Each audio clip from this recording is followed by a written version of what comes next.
कह दी। और उनके जो हमारे, मैं अंधभक्त नहीं बोलूंगा, लेकिन उनको जो आम बन करके मानने वाले हैं, वो कहते हैं मोदी जी ने बहुत बढ़िया बात बोली कि गवर्नमेंट को बिजनेस में कुछ नहीं करना चाहिए। तो साथियों, एक बात मुझे बताइए, आजादी के बाद देश में जितने बड़े बड़े इंफ्रास्ट्रक्चर लगे, प्राइवेट सेक्टर जिसके ऊपर खड़ा हुआ, उसकी बुनियाद तो पब्लिक सेक्टर से रखी है।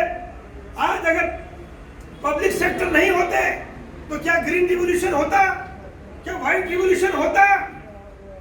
लेकिन साथियों, आज पूरी सोची समझी साजिश के तहत सुधारों के नाम पे, आर्थिक सुधारों के नाम पे हमारी इंडस्ट्री को बेचा जा रहा है, चुन चुन के बेचा जा रहा है। पहले उन्होंने कहा कि हम जो घाटे में चलने वाली इंडस्ट्रीज है उनको बेचेंगे, और धीरे धीरे अंग्रेजी में दो शब्द ले आए, strategic sectors and non strategic sectors. अब कहते हैं स्ट्रेटेजिक को पहले बेचेंगे। आप सोचिए कि चोरी तो कर ही रहे, चोरी भी और सीने चोरी भी। तो साथियों, आज हमारे लिए बड़ी गर्व की बात है कि आज आप इस लड़ाई में सबसे आगे खड़े हैं।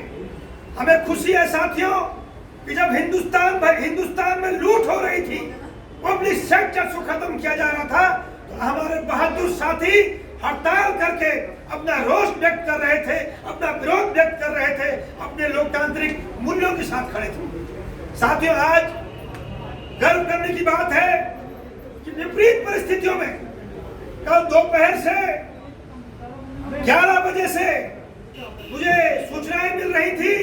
हमारे इंटेलिजेंस के मित्र, तो एक मित्र बाहर खड़े हैं, मुझे सूचना मिली है, होम मिनिस्ट्री से आए हैं, अभी इंटेलिजेंस के साथी मुझे मिलकर यहाँ गए हैं।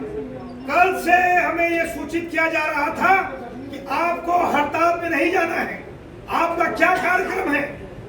मैंने उन्होंने पूछना शुरू किया, 2:30 बजते बजते एसीपी साहब का फोन आया कि आपकी जो हड़ताल है, ये हड़ताल क्यों कर रहे हैं आप लोग। और उनका ये भी कहना था कि भी हमने तो जो है धारा 144 घोषित कर दी है दिल्ली गेट पे।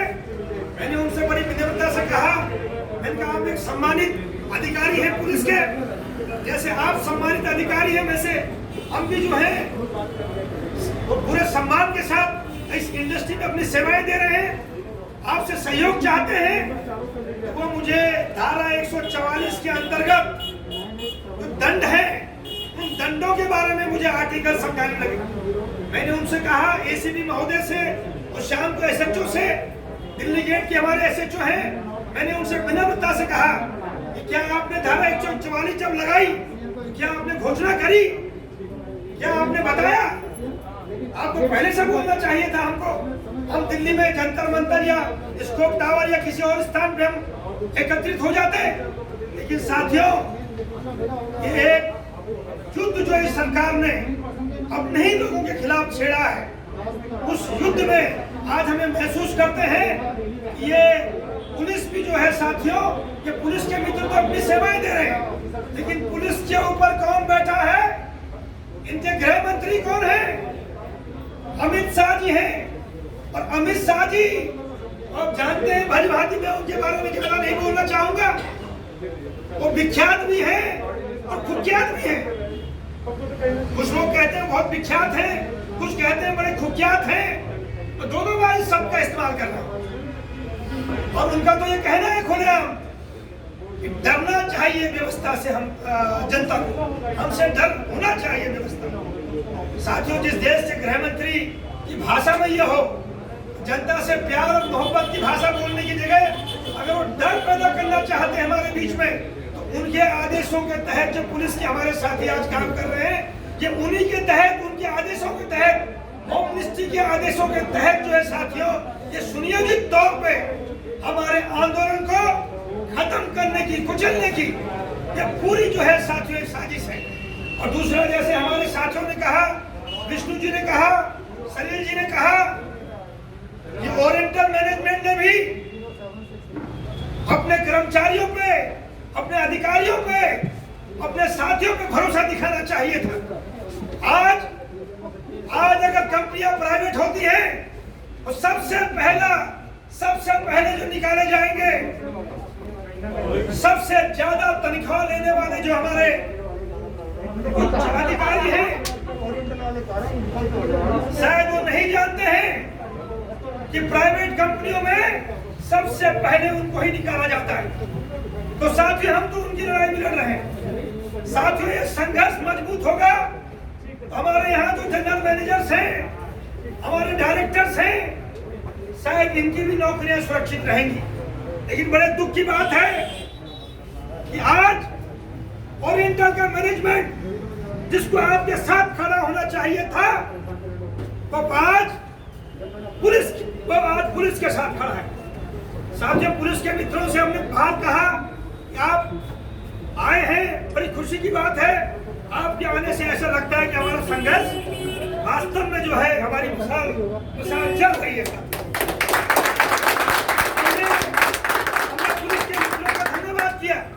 हमने उनसे कहा है कि आपका आदर है, सत्कार है। लेकिन साथियों, आज पुलिस के साथियों से, एसएचओ जो है, उनसे भी जब मेरी बात हो रही थी, मैंने उनसे निवेदन किया। उन्होंने पूछा, आखिरकार आपका संघर्ष क्या है? मैंने कहा, हमारी कंपनी को बेचा जाता है।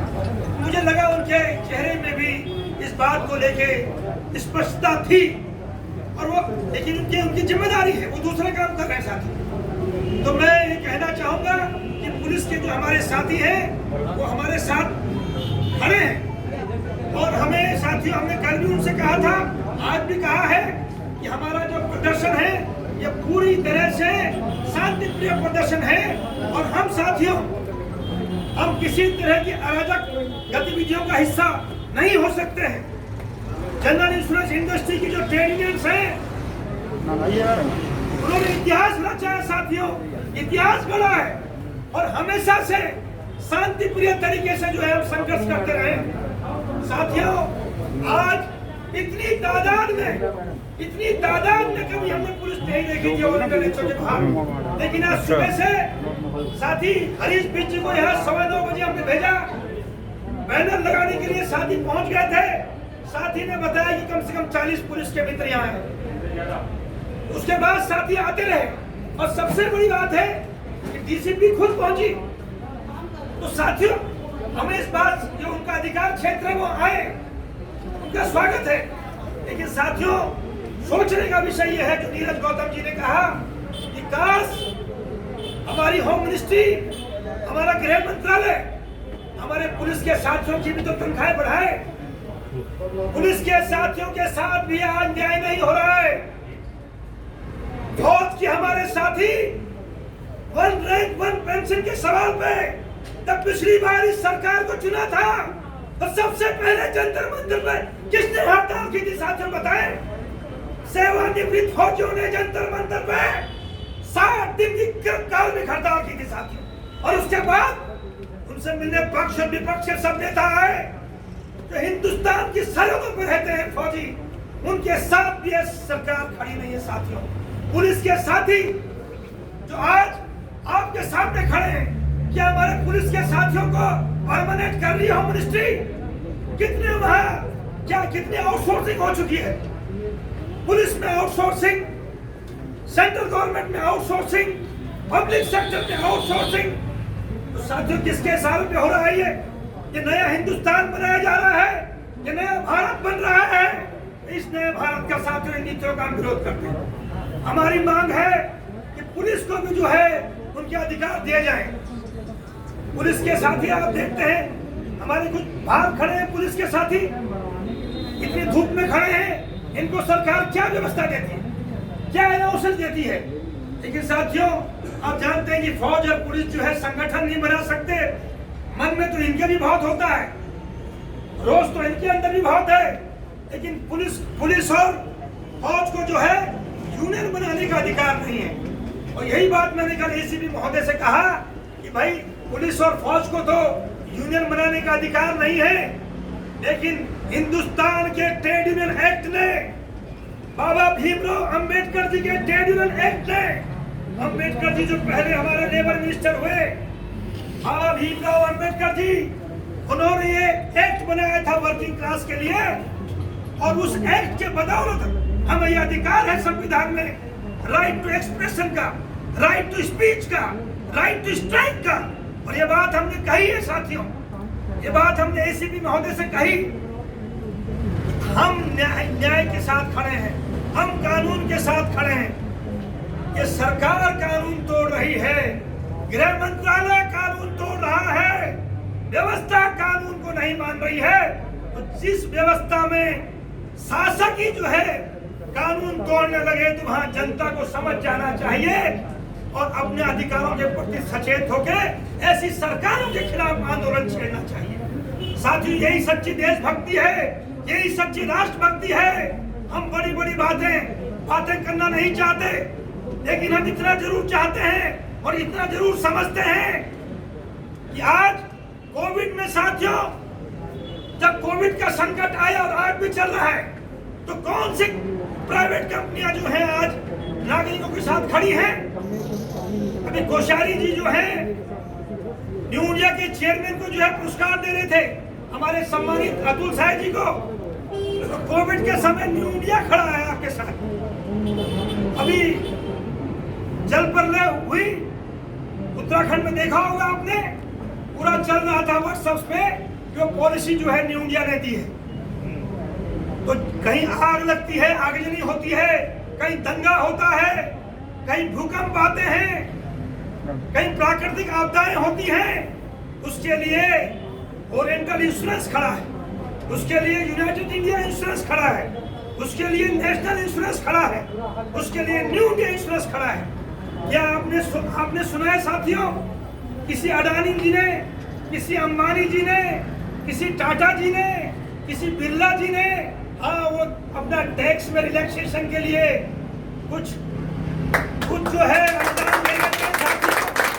बड़ी बड़ी फॉर्मूले आती है उनकी। या आज अंबानी जी ने जो है इतना दान दिया, लेकिन उसके पीछे हिडन एजेंडा ये नहीं दिखाया जाता कि वो कितना टैक्स उनको डिस्काउंट में मिल गया, रिलैक्सेशन हो गया। लेकिन हमारी कंपनियां हजारों करोड़ रुपए का जब डिविडेंड देती हैं तो वो अखबारों में नहीं छपता है। तो पब्लिक सेक्टर के खिलाफ एक सुनियोजित साजिश होती रही है। हमारी उपलब्धियों को न सरकार बताती है और न हमारे मैनेजमेंट बताती है। हमने चारों चेयरमैनों से पूछा कि आप इतने बड़े बड़े ज्ञापन निकालते हैं, जब भी चुनाव होते हैं आप देखते होंगे नेताओं के बड़े बड़े ज्ञापन आते हैं, हमारी सरकार में ये काम हुए। हमने चेयरमैनों से कहा कि आप बड़े बड़े ज्ञापन निकालते हो, लेकिन ये क्यों नहीं निकालते हो कि इन कंपनियों ने ये काम जो आज यूनियंस कर रही हैं। कल पत्रकारों ने हमसे पूछा, हमने उनको बताया कि कितने लाख करोड़ रुपया हमने जो है डिविडेंड दिया है। हमने बताया कौन कौन सी राष्ट्र के लिए समर्पित नीतियां हैं। हमने बताया पत्रकार मित्रों को कि अगर ये पब्लिक सेक्टर बिक जाएगा तो आयुष्मान भारत का क्या होगा।